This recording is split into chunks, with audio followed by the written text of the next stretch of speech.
A inflação pode ter sido um dos fatores principais que contribuíram para a queda do Império Romano. Ao longo dos séculos, várias decisões econômicas erradas foram tomadas pelos imperadores romanos. Isso acabou desencadeando um ciclo de depreciação da moeda romana, contribuindo para a instabilidade econômica e social, que por fim culminou na queda do Império Romano. E tudo isso começa a acontecer logo após o final da República e início do Império. A partir de Augusto, os imperadores romanos perceberam que podiam usar moedas com as suas imagens para mostrar o seu poder e ganhar popularidade.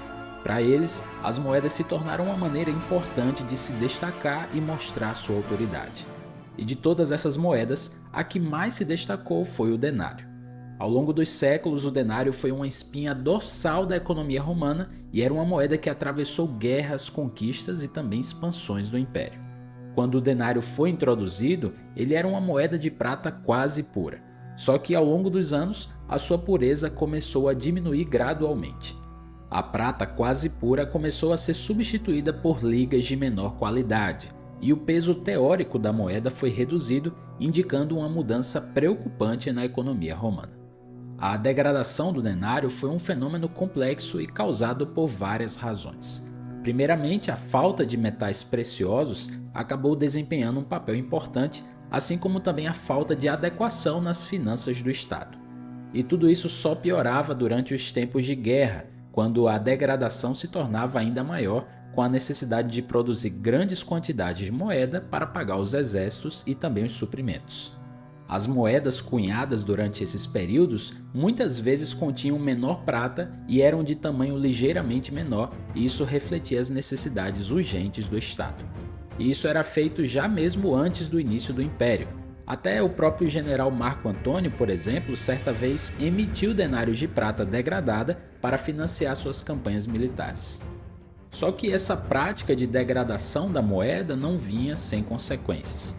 A economia monetária do Império Romano muitas vezes enfrentava crises de inflação. Isso era na maior parte por culpa dos próprios imperadores, que muitas vezes emitiam essas moedas para financiar seus projetos, que eram extremamente grandiosos, como por exemplo, construções públicas ou também campanhas militares, que apesar de reforçarem a sua propaganda, muitas vezes traziam pouco benefício para a população. Apesar disso, podemos dizer que até o final do segundo século depois de Cristo, a inflação romana estava relativamente controlada. Mas foi depois do assassinato do imperador Cômodo no ano 192 depois de Cristo que a economia romana iria mudar drasticamente. Com o fim da dinastia Neva Antonina, eclodiu uma guerra civil devastadora e o Império Romano entrou em um período de caos político e instabilidade militar. Nesse cenário tumultuado, o dinheiro se tornou extremamente importante, influenciando não apenas a economia, mas também a política e o destino do império. Herodiano, um historiador antigo, destacou que após o reinado de Cômodo, o dinheiro se tornou a principal motivação para as pessoas. Os imperadores romanos perceberam que poderiam usar o dinheiro para garantir a lealdade dos seus soldados, subornando e conquistando seu apoio com pagamentos ainda mais generosos. A guerra civil aumentou ainda mais a necessidade de recursos financeiros, não só para manter o exército, mas também para garantir a fidelidade do exército. E nesse período de incerteza, Sétimo Severo acabou emergindo como uma figura de destaque e estabeleceu uma nova dinastia que governaria o Império Romano por mais de 3 décadas. No entanto, as frequentes campanhas militares acabaram esgotando os cofres do tesouro imperial. Determinado a garantir a lealdade do exército e também derrotar seus adversários, Severo aumentou o contingente militar e elevou os salários dos soldados. À medida que os gastos militares aumentavam e a instabilidade social crescia, Roma se viu obrigada a reduzir a quantidade de prata em suas moedas para cobrir as despesas. Essa medida, ao longo do tempo, resultou em uma inflação desenfreada e contribuiu significativamente para o declínio do império. Caracalla, que era filho de Severo, continuou a política de expansão do exército romano e aumentou ainda mais os salários dos soldados. Desde o primeiro século depois de Cristo, o pagamento anual de um soldado de infantaria era de cerca de 225 denários, mas sob o reinado de Caracalla, esse valor foi dobrado. Caracalla declarou que ninguém deveria ter mais dinheiro do que ele, exceto os soldados, e isso refletia a prioridade dada ao exército nas despesas do império. No ano 215, durante o governo de Caracalla, foi criada uma nova moeda que tinha o objetivo de substituir o denário. Ela se chamou antoniniano e tecnicamente ela deveria valer o equivalente a 2 denários. Só que a realidade era que o antoniniano tinha menos prata do que isso, pesando apenas 1,6 vezes mais prata do que o denário. À medida que o antoniniano se tornava mais prevalente, o denário deixava de ser cunhado em quantidades significativas e acabou sendo substituído completamente no ano 238, durante o reinado de Gordiano III. Conforme o Império Romano enfrentava desafios políticos e econômicos, o valor do antoniniano também começava a diminuir. Cerca de 50 anos depois, por volta de 268, durante o reinado de Galieno, o conteúdo de prata na moeda era muito baixo, variando entre 5% e 10%, sendo adicionado cobre e estanho para compensar essa desvalorização.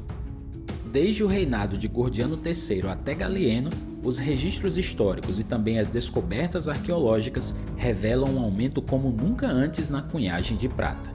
À medida que as guerras não geravam mais os grandes lucros de antes, o Império parou de expandir suas fronteiras de forma significativa desde o início do segundo século. E com as campanhas militares se tornando mais defensivas ou voltadas para questões internas, o governo imperial enfrentava um dilema financeiro. O aumento repentino na produção de moedas de metais preciosos poderia resultar em um aumento significativo nos impostos cobrados dos habitantes do império, o que causaria preocupação em todas as classes sociais. Diante dessa incerteza financeira, os imperadores romanos adotaram uma estratégia aparentemente lógica: recunhar e manipular a moeda. Retirando de circulação as antigas moedas de prata, que eram as mais puras, os imperadores as fundiam e adicionavam mais metais básicos às novas emissões de moeda. Isso resultava na degradação da qualidade das moedas de prata e possibilitava a produção de mais moedas para pagamentos, especialmente aos soldados. Essa tática astuta permitia ao império aumentar a oferta monetária sem afetar o seu valor legal. Só que isso também levantava preocupações sobre a estabilidade financeira e a confiança na moeda. Nesse período de instabilidade, o comércio entre as regiões distantes caiu, as minas foram paralisadas e os invasores estrangeiros acabaram levando moedas de ouro do império. Isso causou uma grande redução na quantidade de dinheiro disponível e enfraqueceu os bancos. Por volta do fim do terceiro século, se tornou vital reformar o sistema de moedas, principalmente porque a diferença de valor entre as moedas de bronze e de prata se tornou muito pequena, por causa da deterioração da moeda de prata. No ano 284, o imperador Diocleciano assumiu o poder e enfrentou essa crise de frente. Ele tentou conter a situação introduzindo controles de preços no ano 301 e lançou uma nova moeda de prata chamada argenteus. Só que em apenas uma década o valor do argenteus dobrou. A hiperinflação atingiu níveis alarmantes, com algumas estimativas sugerindo uma taxa de inflação de até 15.000% até o final do terceiro século. Nesse ponto não havia mais o que pudesse ser feito para mudar o sistema monetário. A partir daí, o valor da prata nas moedas diminuiu ainda mais. E isso obviamente significava que um cidadão romano iria precisar de muito mais moedas de prata para comprar as mesmas coisas que ele comprava antes. A hiperinflação teve um impacto devastador na sociedade romana, fazendo com que as pessoas começassem a buscar alternativas para substituir a moeda oficial, por exemplo, trocando bens e mercadorias de forma direta. É claro que não podemos afirmar que esse foi o único fator, mas podemos dizer com certeza que a deterioração da moeda romana acelerou o declínio do Império Romano. No ano 476 d.C., o líder germânico Odoacro depôs o último imperador romano, Rômulo Augusto, marcando o fim do Império Ocidental. A partir desse momento, nenhum imperador romano voltaria a governar a partir da Itália, e o mundo testemunharia o colapso de uma das maiores potências da história. Se você gostou desse vídeo, não esqueça de deixar o seu like e também de se inscrever no nosso canal. A gente se vê no próximo vídeo.